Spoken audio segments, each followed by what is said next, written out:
My name is Ben Miller. I am head of product for Google Cloud Media and Entertainment. And my focus is really bringing all of what Google has to offer to cloud, getting it into a position where it's available to the public, and having a vision of coherence for where all that infrastructure should come together and drive media-focused workflows. And we focus both on the broadcast side and on the production side. And we work closely with all the solutions teams. So I think what I wanted to do today was where a lot of people I think are very focused on very specific pieces of the puzzle, take a step back, kind of imagine where things could go, and talk about how we might get there. So without further ado, let's imagine the distant future. 2029, and if you don't think 10 years is the distant future, you haven't been working in media long. But I think in this future, we're going to have media that is increasingly immersive, interactive. The stories that we tell are going to be much more social. They're going to be also personal, where everyone has their own experience. And those stories are going to keep changing and evolving, and they're going to be endless. And everybody involved is going to be their own storyteller. They're going to be part of the picture. This is really where we already see things heading, but it's going to become this seamless, interactive, very different kind of storytelling experience over the next 10 years. And I think the way we get there is, and what that looks like is really production coming together with audiences on all kinds of devices, just in time kind of storytelling and rendering and everything you can think of that happens, immediate feedback and visibility into what your audience thinks, how they think, what they feel, multi-dimensional storytelling, just a completely different way of doing things than we're used to. And we can see this happening in fits and spurts already, but there is a concerted effort now to really take a step back and think about what does the future really look like? And how do we get there, and where are the obstacles? So let's imagine we're there. How did we get there? Well, it turns out that if you go way back in time, right, it was already happening, right? People used to gather around a fire, everybody was immersed. It was really powered by raw imagination, but you have an interactive setting. It's social, it's personal. People ask questions, they get answers. This is really at the core of telling stories, this is what it all looks like. And, of course, those stories would change over time. People would interject, somebody would have their own experience.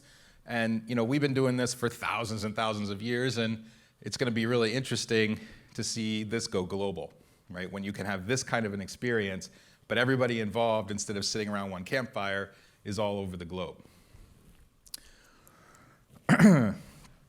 So this got cut off, I apologize, but really what's interesting is that stories used to be something that got memorized and retold in this context, and they would literally change over time because of social pressure, because of what was acceptable to the audience. And we've started to see this resurge with things like social media and things like YouTube, right? Where it's well, if it doesn't work, immediately, you have to pull back and change your content strategy. People are starting to embrace that, and they're starting to build it into their production sensibilities. So sometime in the 80s, right, we have this concept of cyberspace, which is one day we're all going to have this shared hallucination. It's going to be something we can all experience at the same time. And we've been trying to create this, I think, ever since, right? Maybe before then. Started probably in the 60s.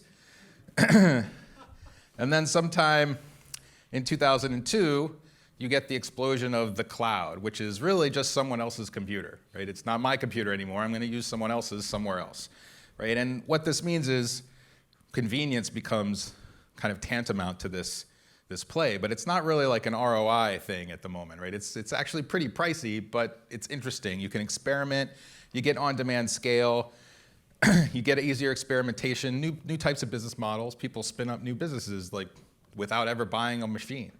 Nobody's necessarily building a data center in their garage anymore. But you also get the evolution of these large-scale networks that no one had ever really thought about doing before.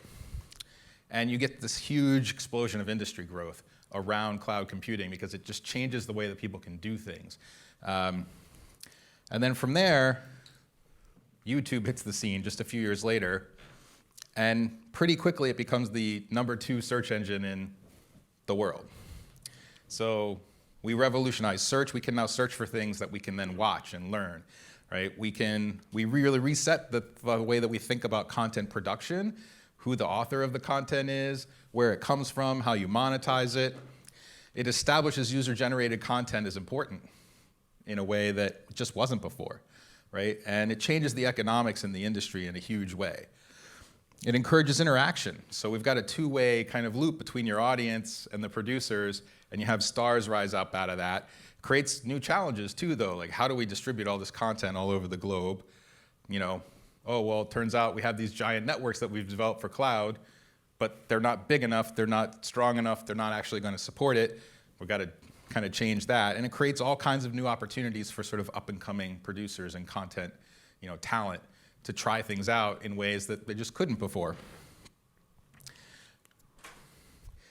So 2010, really 2007, now you've got modern mobility like really arriving. You've got tablets, you've got mobile phones, you've got competition, you've got video kind of moving to the mobile device. Where we used to sort of sit down at a desk, now our content is following us around, right, for the first time. Things are changing again. And then we have kind of 2008 to 2010, where traditionally businesses that had been separate and separate operations are starting to come together, and because they're starting to realize that there's just massive synergies in controlling communication infrastructure, controlling who has the connectivity, controlling the media itself, all the way going to cable providers and stuff like that, and then you have the studios and the content producers all in the mix under the same umbrella. And this is new over the last 10 years. It changes things.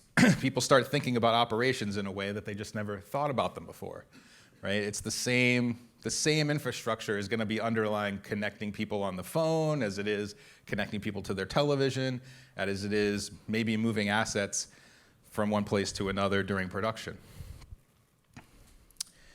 And then on the heels of that, we have content producers and content owners and rights owners realizing, like, I can go straight to the consumer now.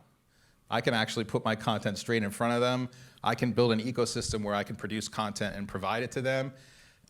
And this is where we find ourselves now with just immense competition in, like, can I cultivate my own audience? How's that going to look? We have MVPD providers looking at the whole space saying, like, where do I fit in? How is this going to survive? And it really starts to change the way people think about everything because of this consolidation and the opportunity to really connect with the people that you serve as in the audience in new and interesting ways. So what's interesting is, in parallel to all of this, this is sort of seeping into our culture. And the creators, the artists, they're starting to experiment with new types of narratives. They're starting to say, you know what? What if I invite the audience into the narrative, and the narrative actually changes on site in response to what they do? I'm going to make it participatory. I'm going to invite them into the story. I'm going to change the story on the fly based on how they're feeling about it. But there's also going to be this controlled aspect of it still, that's still curated, right? That's still a shared experience, so that people coming to the story 3 different times, they get a different experience every time. But also there's sort of this universal understanding of how that story goes, and we all still have a shared understanding. And I think this is a very important shift in the way that storytelling is done, and a very hard thing to translate to kind of infrastructure, right? You can't do this with technology right now, not yet. But there's huge amounts of spending being done to try these things out and to try and integrate them into, omni-platform, like multi-platform storytelling. So what's interesting about this is that it turns out the future is already happening. It just hasn't gotten widely distributed yet. And we know Why? So this has given us this window into saying, okay, well, we know exactly what the problems are. Actually, we just don't have enough bandwidth everywhere we need it to get everything we need where it needs to be at the time so that we can have this sort of ubiquitous content production, discovery, discussion with the audience. And it's just not there. And some of that is the result of not having the networks that we need. Some of it's the result of compression problems. But there's, in the industry, people are starting to gel now in 2020, which is now the future, right? We know what these problems are. We can attack them. And as we knock them out, the obstacles start to go away. A big piece of this is interoperability. So we have this massive ecosystem that are highly specialized. We have ISVs that, dozens of them, each of which have like a slightly better way to do another thing, but they have really no way to talk to each other, no ecosystem to live in. And then it turns out that producing multidimensional content that can change on the fly for your audience, yeah, that takes 10 times the people. They don't exist. You don't have 10 times the people. And it requires a measure of control, either relinquishing control or a measure of control we don't have. So how do we solve that problem? But for the very first time, you're starting to see people identify these problems and go, those are the problems, let's agree and let's address them. So they start with, you know what? The first thing we got to do is we got to know what all our content is as soon as we produce it, as we produce it. We got to be able to get down to that moment of content. We have to have these ubiquitous insights into what that content's about. It needs to work the way that we work. So this experience needs to be baked into our production tools. When I launch my editor or I start filming, I want those insights integrated into that task, helping me along, giving me suggestions.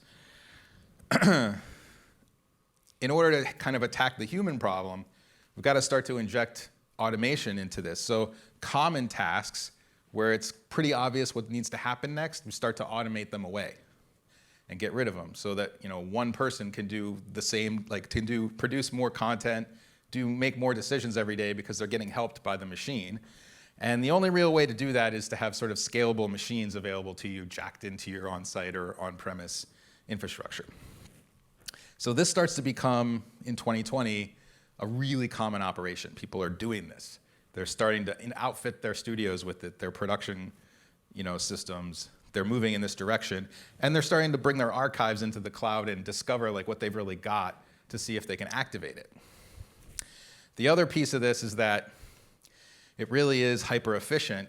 As the storage starts to adapt to these use cases, you start to realize well, if we don't store the same thing twice, or we only do it for really specific purposes, like archive protection, it actually is cheaper to do it this way.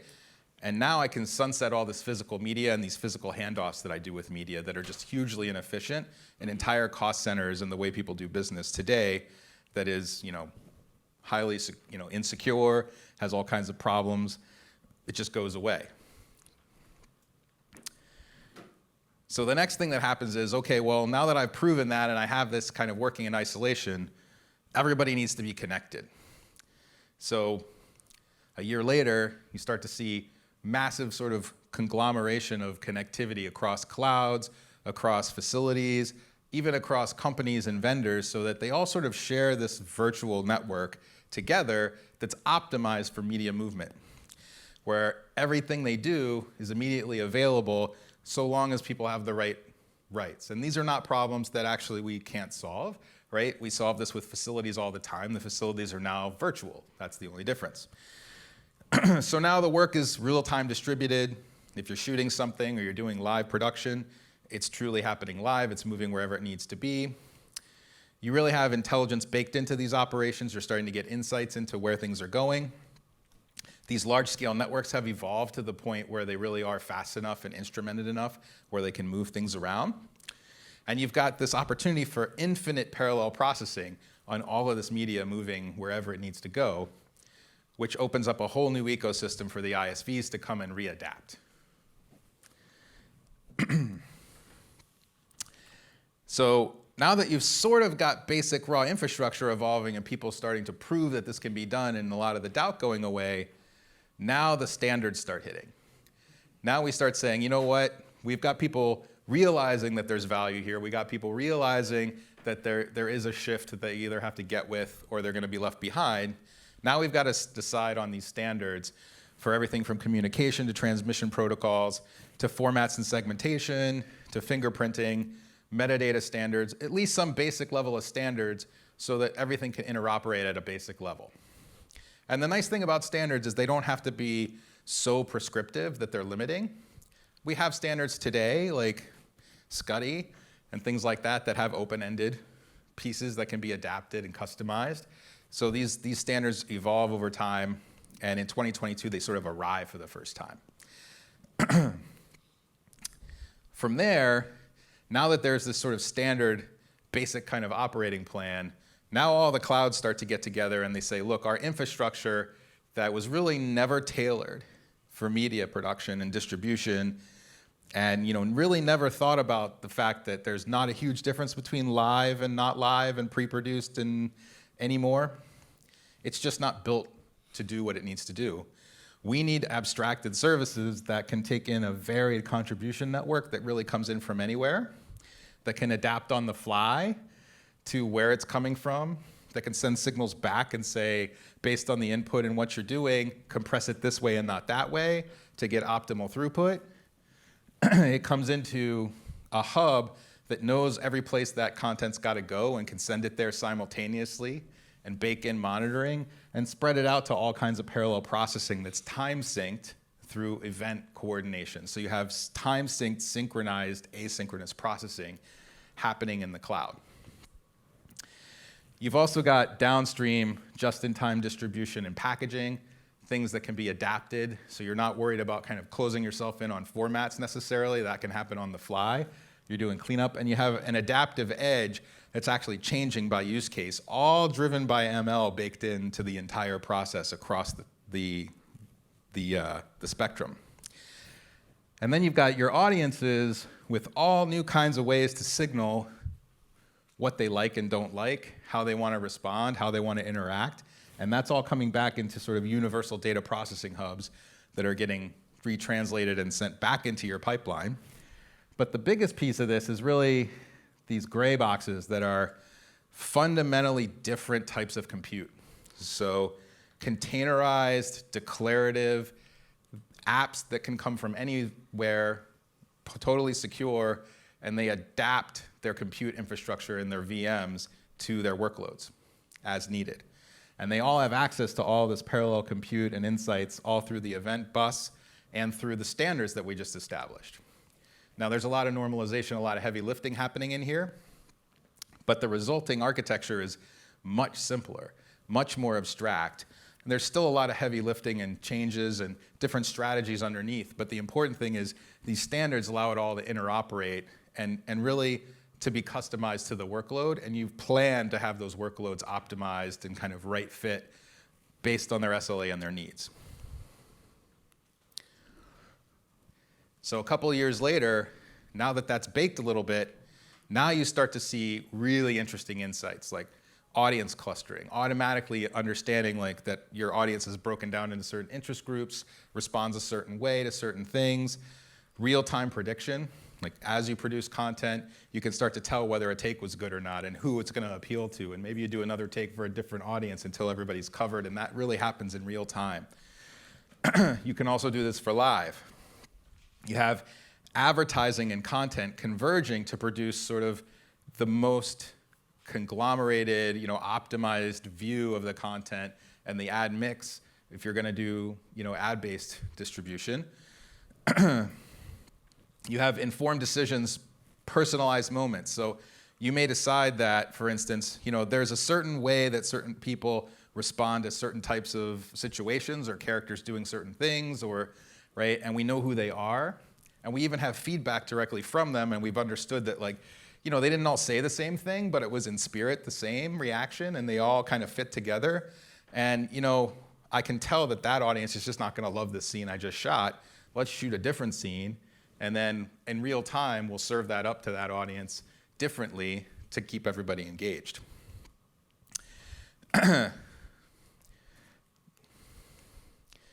So a year later, Now you start to see disciplines that are completely different, like autonomous vehicles and things like that, that artificial intelligence being able to be injected into this new ecosystem that is optimized for kind of basic distribution and workloads. And this really does include things like daily distribution, things like VFX workloads, everything moving through this cloud, getting these insights.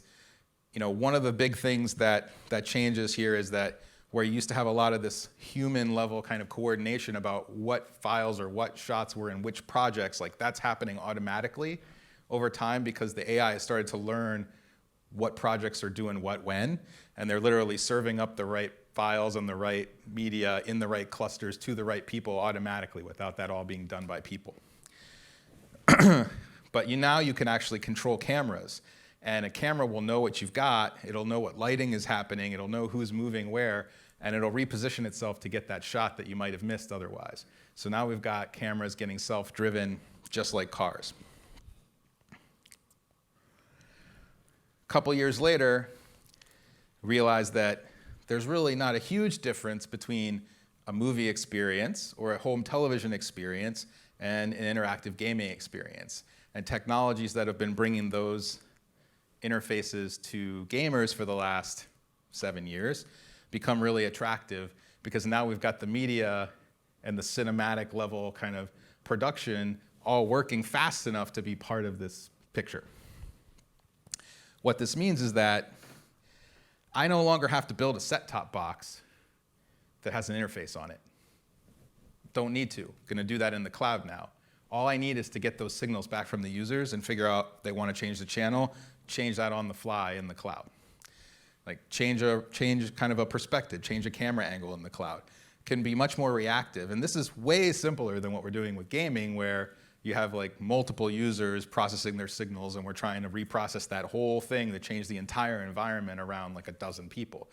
So, we have to get the baseline production level operations fast enough and powerful enough and scalable enough first before we can actually leverage this. But these things are also maturing at the same time. They start to converge and come together for delivery. And now we can do all kinds of new things with storytelling. And the important thing is that we're not going to be prescriptive about what storytelling should look like here. There's no telling, right? But now all of a sudden these artists have tools that they just didn't have before. They can try new things, and it's all seamless.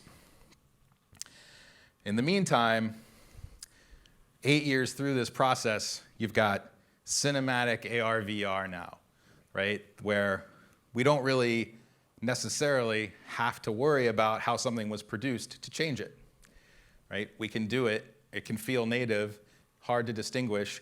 We can change things around on the fly. And the devices that people use to interact have matured. They've changed. And there's all kinds of new devices that are taking advantage of this entire infrastructure. Because again, as the formats evolve, the basic way that we need to distribute this stuff and process it isn't going to change, right? There'll be individual innovations along the way, like new technologies that do new things, but they still use compute, and they still have to fit into this basic distribution pipeline and this basic production pipeline. It's just going to get a lot shorter. Like the time between making a production decision and your audience consuming it, getting some feedback, and then changing your mind or doing something new just keeps shrinking. And that doesn't mean that that becomes the ubiquitous norm, but it becomes a possibility. And so finally, you arrive 10 years from now, where all of this work and all the artists and all the audience, like they're sort of living in this space together where they're able to experience stories, produce content, put things together, re-engage. You can build communities and audiences in ways that just weren't possible before. And it opens the door to all kinds of new ways of everything from monetizing to doing business models to striking up deals with everything from distributors to other artists to service providers. And the way we get there really is going all in with cloud, attacking those problems, identifying them as a community, getting the ISVs involved. And I think we can see a lot of this happening right now today. Some of it we won't be able to predict. But these are all the problems that we're working on at Google Cloud, but also all the cloud providers. So with that, I'll thank you for the time, and I'll take any questions.